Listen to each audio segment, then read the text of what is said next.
السلام علیکم ورحمۃ اللہ وبرکاتہ۔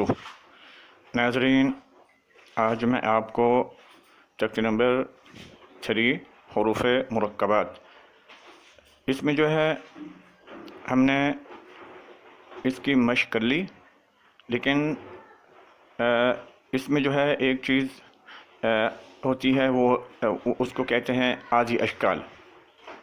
ٹھیک ہے، تو عادی اشکال یہ بہت ضروری ہے بچوں کو سمجھانا، ان کو ذہن نشین کروانا بہت اشد ضروری ہے۔ ٹھیک ہے، تو یہ عادی اشکال جو ہے آپ بچوں کو یوں سمجھائیں جیسے یہ قوف بنا ہوا ہے، یہ پورا قاف نہیں ہے۔ ٹھیک ہے، یہ جو ہے اس کی شکل بنی ہوئی ہے، اور اس کے بعد یہ جو ہے قاف کے بعد الف لگا ہوا ہے۔ صحیح ہے، تو اس کو کہتے ہیں قاف الف۔ یہ قاف جو ہے اس کی شکل بنی ہوئی ہے، پورا قاف نہیں ہے، اس کا پیٹ نہیں ہے۔ صحیح ہے، تو اس طرح آپ بچوں کو سمجھائیں۔ جیسے آگے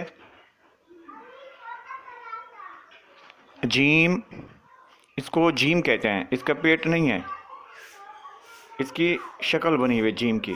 ٹھیک ہے، اور اسی طرح آگے یہ ہے، یہ غائن، اس کا پیٹ نہیں ہے، تو اس کی بھی شکل بنی ہوئی ہے۔ ٹھیک ہے، اسی طرح آپ یہ جتنے بھی حروف ہیں آپ ایک ایک کر کے ان کو پہچان کروائیں۔ ٹھیک ہے، جیسے یہاں پہ دیکھ لیں، یہاں دیکھ لیں، یہاں دیکھ لیں۔ ٹھیک ہے، تو یہ جو ہے یہ پورے الفاظ نہیں ہوتے، ان کی شکل بنی ہوئی ہے۔ جیسے با کی شکل اور اس کے نیچے ایک نقطہ ہوتا ہے، اس کو با کہتے ہیں، اور اسی طرح با کی شکل کی طرح تا ہوتا ہے، اس کے اوپر دو نقطے ہوتے ہیں، اور اسی طرح دو نقطے اوپر تا کے اور دو نقطے نیچے یا کے ہوتے ہیں، اور شین جو ہے اس کے اوپر تین نقطے ہوتے ہیں، سا کے اوپر تین نقطے ہوتے ہیں، لیکن شین کے جو ہیں وہ تین شوشے ہوتے ہیں، تین شکلیں ہوتی ہیں، اور سا کا جو ہے وہ ایک شوشہ ہوتا ہے، ایک شکل ہوتی ہے۔ ٹھیک ہے، اور اسی طرح شین جو ہے،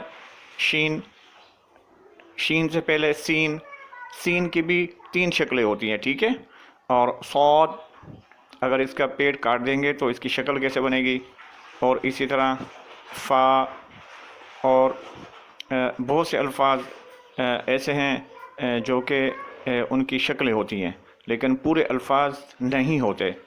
تو آپ ان کو عادی اشکال جو ہے بھرپور طریقے سے یاد کروائیں، تاکہ بچہ جو ہے وہ آگے چل کے آسانی کے ساتھ پڑھ سکے اور حروفوں کی پہچان کر سکے۔ ٹھیک ہے، اور اس کے علاوہ انشاءاللہ میں آپ کو ضرور بتاؤں گا آپ آن لائن قرآن کیسے پڑھا سکتے ہیں۔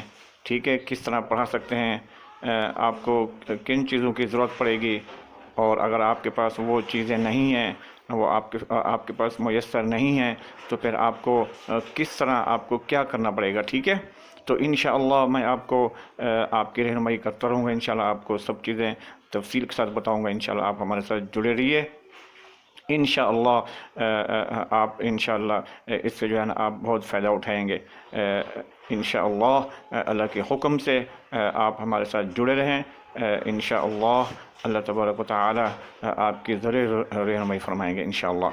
تو یہ آج جو ہے ہم نے تختی نمبر 3 مکمل کر لی، اور انشاءاللہ اس کے بعد جو ہے ہم تختی نمبر 4 پڑھیں گے۔ ٹھیک ہے، لیکن انشاءاللہ میں آپ سے وعدہ کرتا ہوں ضرور آپ کو بتاؤں گا آپ کس طرح آن لائن قرآن پاک پڑھا سکتے ہیں، آپ کو اسٹوڈنٹ کیسے ملیں گے، اور واٹس ایپ پہ کیسے پڑھا سکتے ہیں، اس ویب پہ کیسے پڑھا سکتے ہیں، اور موبائل سے آپ کیسے پڑھا سکتے ہیں، اور لیپ ٹاپ سے آپ کیسے پڑھا سکتے ہیں۔ ٹھیک ہے، انشاءاللہ میں آپ کو ضرور بتاؤں گا۔